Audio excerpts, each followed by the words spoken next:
Welcome to English, Please, the podcast where we explore captivating topics in under 10 minutes in clear, intermediate English. I'm your host, Christopher. I live and work in New York City, and I'm a language enthusiast who has always been interested in the most effective ways to learn a new language. This podcast is designed to help you improve your English listening skills and vocabulary. And this is the 10th episode of English, Please. Thanks for listening. Within the vibrant city of New York, one of the most famous and brightly lit areas is Broadway. And incidentally, it's pretty close to where I live. Renowned as the pinnacle of U.S. theater, Broadway's history began over a century ago, and it really is connected to the cultural evolution of the United States. From its modest 19th century beginnings to its current status as a global phenomenon, Broadway has constantly adapted, and it has captivated audiences with its artistry and a real, unwavering dedication to excellence. First off, the term Broadway generally refers to the theater district here in New York City. But interestingly, it's also a road that runs the full length of Manhattan, and it even continues into the Bronx, which is another part of New York City. The original Broadway was a path created by indigenous communities who lived here long before the Europeans arrived. Although it wasn't called Broadway until the late 19th century, people essentially have been traveling this path for hundreds of years. In the early days of New York City, Broadway was a busy road called Gentleman's Street by the Dutch, and it eventually became a thoroughfare that connected the entire island of Manhattan from south to north. By the mid-1800s, as New York City was rapidly growing and expanding, many theaters were present in Lower Manhattan. Gradually, as the city expanded north, the theaters moved to the north also. A pivotal moment arrived in 1904 with the construction of the iconic Times Square district. I actually talk a little about Times Square in episode 6 of English, Please. And while that episode is about the famous New Year's Eve celebration that happens each year in New York City, there is some information about Times Square as well.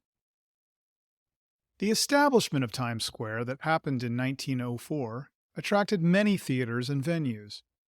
Legendary establishments like the New Amsterdam and Lyceum Theater flourished, solidifying Broadway's position as a theatrical powerhouse. Now, before we go on, I want to share some interesting information about Broadway and New York City theaters.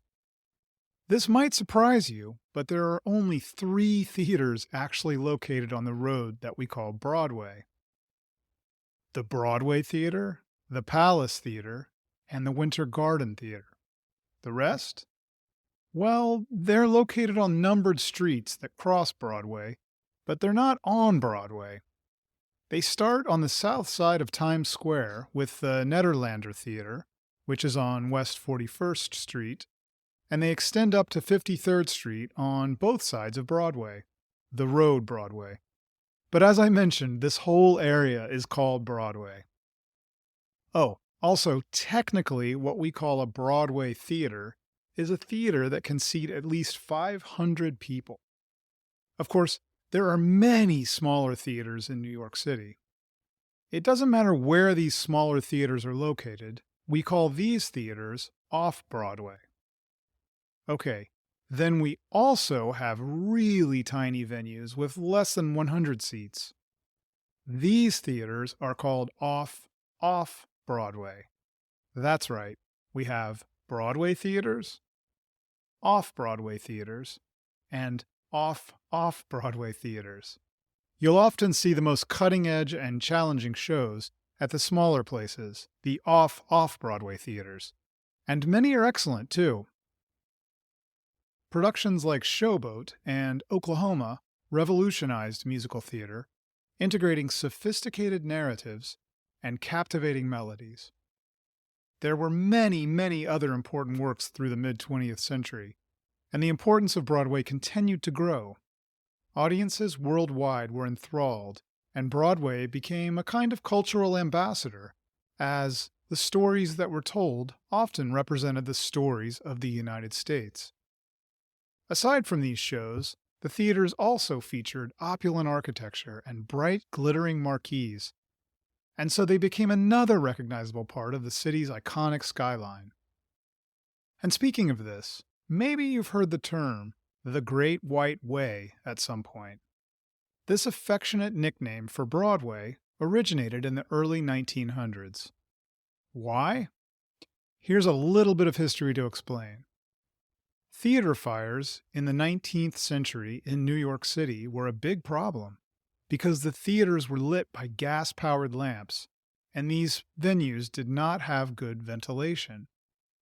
The famous inventor, Thomas Edison, created the incandescent light bulb in the 1870s, and his invention revolutionized the theater industry and Broadway. Oh, and what we call the incandescent light bulb is essentially the light bulb that you probably use in your home today. New York architects realized at the beginning of the 20th century that the light bulb was far safer to use inside theaters than gas lamps with open flames. They also realized these new light bulbs could be used outside the theaters for advertising and signs. The illuminated facades transformed the way the area looked at night, creating something that was both practical and mesmerizing. The bright lights not only helped people see, but they also created a sense of magic. And it's still this way today. The Great White Way really is the perfect nickname for all this light. Today, the tradition of bright lights continues. Modern LED displays and electronic billboards illuminate the street nowadays, but despite changes in technology, these new lights still ensure Broadway remains a visible and bright beacon of entertainment in the heart of New York City.